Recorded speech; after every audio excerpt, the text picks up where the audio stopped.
A Pyrrhic victory for the Acolyte. What does that mean? Keep watching. The following is a world-class Bullshitters exclusive.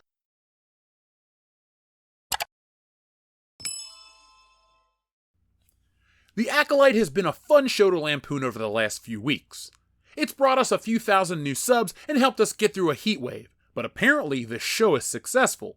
The cat ladies of the world are lining up to support Leslie Headland's therapy session about sisterhood, lesbian space witches, and her former boss.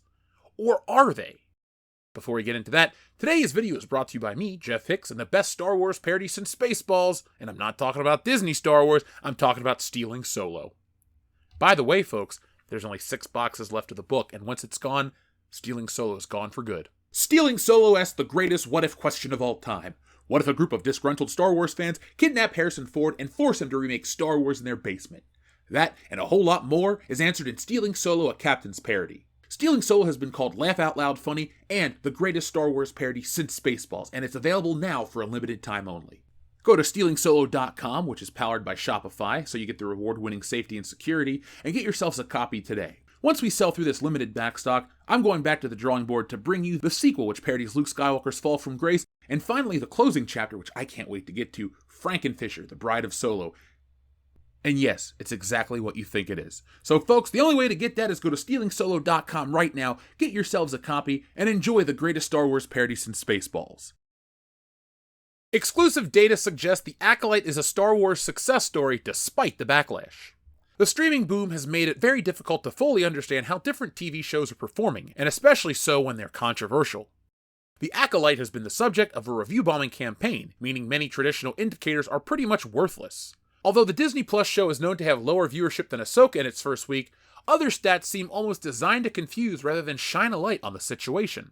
Screen Rant has spoken exclusively to Real Good, a third-party analytic firm who examined viewing trends across all US streaming platforms, based on the monitoring of 20 million monthly viewing decisions. They've looked through their data to see how The Acolyte compared to other live-action Disney Plus Star Wars shows. The results are surprising, and indicate The Acolyte may be a lot more popular than people believe. Real Good compared the live-action Star Wars Disney Plus TV show looking at the first 14 days since The Acolyte's release. They found that The Acolyte is the second most successful in terms of streaming and engagement, outperforming the average top 100 shows by a factor of 6. It is only surpassed by Obi-Wan Kenobi, which outperformed the average top 100 TV show by a factor of 8. This data gives a fascinating insight into how the various Star Wars Plus TV shows are performing. There can be no doubt the positive reaction to The Acolyte Episode 5 will also have boosted the show's performance, but the overall impact will only become clear when the show has come to an end. Until then, this data suggests online backlash against The Acolyte isn't really representative of the fandom. At the time of this writing, the audience score on Rotten Tomatoes is set at an absurd 14%, with an improbable 25,000 ratings. While some criticisms are made in good faith, the show is far from perfect, with notable pacing and dialogue problems on occasion. Others haven't been. A cameo from Jedi Master Ki-Adi-Mundi sparked a furious online debate over whether the show had broken canon because of his age, never specified in the canon. The problem, though, is that the scale of the backlash has seemed all out of proportion on the actual quality of the show. Now, Real Good's data suggests the YouTubers and review bombers don't really represent the fandom as much as they claim. That's good news for The Acolyte, and frankly, for fandom as well. If the name wasn't taken, I'd call Screen Rant Spin City, because they're really trying hard to get you to shut up. It's painful, and painfully obvious, that Screen Rant wants everyone to like this show because of what the show represents. The content of the show doesn't matter. Screen Rant and websites like them are predictable. If you don't like something, you're this. If you don't think the way we do, you're that. Well, who cares what they think? Clearly not the fans. Today's video is unlike what others are saying about this topic. I'm taking a different approach. We're going to dig deeper into the data because something seems off about all of this. I started off by doing a little research into this Real Good because, like most of you, I'd never heard of them. After a search, I found that they are real. They're a privately owned research company founded in 2015. They have 41 employees, 12 investors, and are based out of California. I looked into the investors of Real Good and was able to find a few. The one that stood out the most was the World Economic Forum. The WEF has come under some fire recently for not being as politically centered as they should be. This past January, they were questioned about their overt political stance on apolitical issues. The WEF has been called out for leaning too far one way and have responded by pulling back some of their forced edicts. They were so extreme that big business had to tell them to pull it back, and pull it back they did. The WEF is just one of the investors, but it is a major one. They're the only investor I have access to that is not listed as a minority investor. They're listed as an accelerator incubator, which, according to Harvard Business, helps you develop and refine high-potential startup ideas.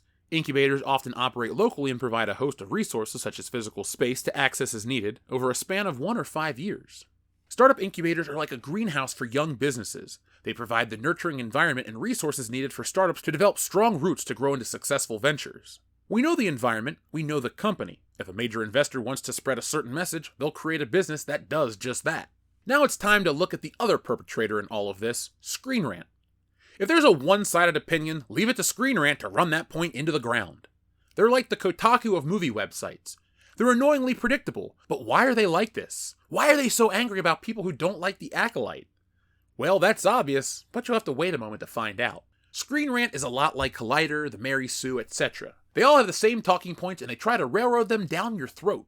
This frustrating phenomenon is all over the internet and it seems to always target fans of genre entertainment. It can't be a coincidence, and after some research, I can confirm that it isn't.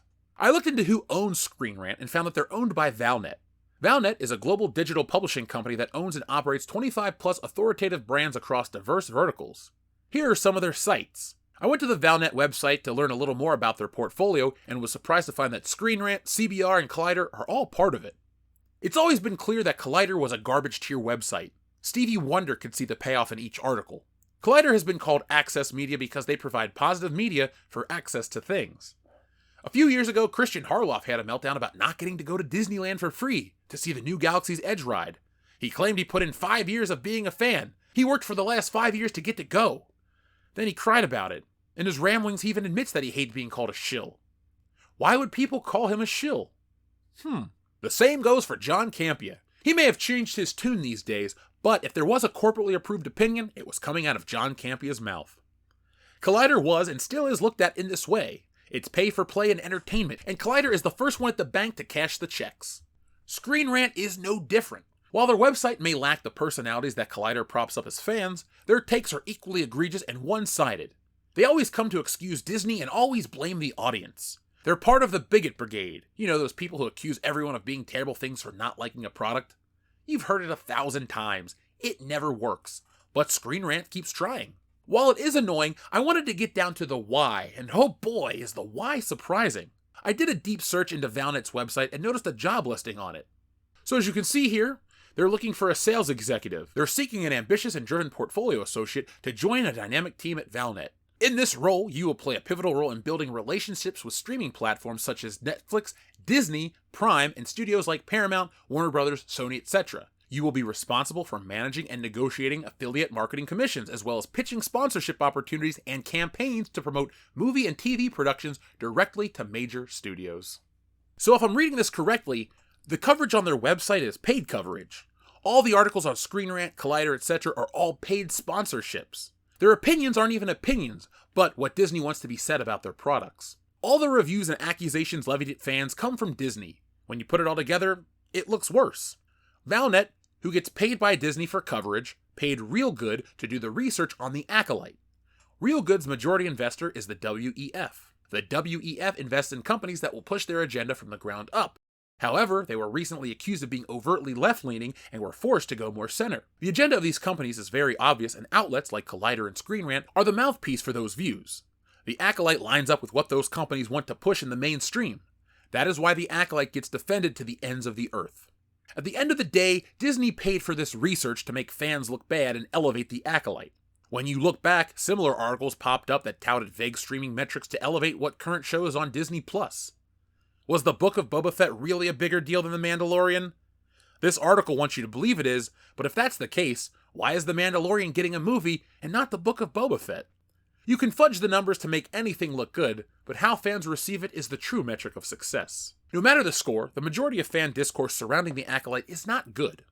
Maybe, instead of railroading ideas down audiences' throats, they can create something they organically want. Too bad these companies don't like the money these projects would bring in. This isn't the first time there's been research done to talk about a certain Star Wars project. A few years ago, Dr. Morton Bay said that most of the Star Wars reviews were from bots, that there aren't even real people that dislike these movies. We found out that it was a lie, and that was research done from a less than reputable source that J.J. Abrams' wife was connected to. It all is an incestuous pool of garbage. All these people just want to defend the company, and it's terrible. Don't lie to us. Just tell us how you feel about us and keep pushing it in the show and watch it die on the vine. All of this 4D chess of trying to get around and act like you're a fan and a critic and all this stuff, just stop. Fans don't trust Screen Rant. Fans don't trust Collider. Fans don't trust Disney. That's a problem. That is a situation they have created themselves. This isn't angry bigots. This isn't sexists or misogynists or homophobes. This is a bunch of Star Wars fans who like a show that's pretty damn bad. Hell, even in the article talking about The Acolyte, they even admit that it's not perfect and that other reputable sources don't like it. And now they have this exclusive research, which is code for they paid for it themselves. And we know that they do business with Disney and trade money for reviews. It's on the website itself. So folks, I'm not surprised, but are you? Tell me again down below. But I want to thank everybody for joining us. Folks, if you enjoy what we do here on the channel, consider joining our Patreon page. It's just $1 a month, but that helps you get bonus content. Right now, today, there is a new commentary for Beverly Hills Cop, the original 1984 classic, a film so great, so impactful that it beat Ghostbusters at the box office. Speaking of Ghostbusters, if you're a big diehard fan like I am, then I have a great project for you. Go over to Kickstarter and check out Wokebusters. The link is in the description below. It's a parody of the modern society that we live in a Ghostbusters-style package. Instead of ghosts, the guys fight outrage monsters, people who get triggered by outrage and become literal beasts. But they're not the real villain of the story. Turns out these outrage monsters are being created by a less than reputable source, kind of like some of the places we're talking about today.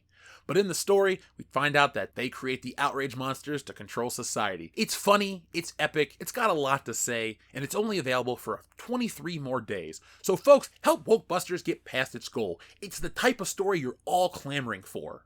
So folks, instead of supporting a company like Disney that goes out of its way to tell you you're hateful, well, back a guy like me who's thankful for each and every one of you out there. I'd like to thank everybody who continues to buy Stealing Solo. Like I said, folks, we're down to the final 6 cases, and once it's gone, it's gone. And that Phantom Menace edition, there's only 63 sets available, and once those are gone, they'll never be reprinted either. So if you want to go back in time and relive some of the glory days of the Phantom Menace, the only way to do it is go to stealingsolo.com and get yourself that 4-pack. It's 4 books for $40, and it's a hell of a deal if I may say so myself. But folks, I gotta get out of here. Tomorrow is the 4th of July, and I'm partying.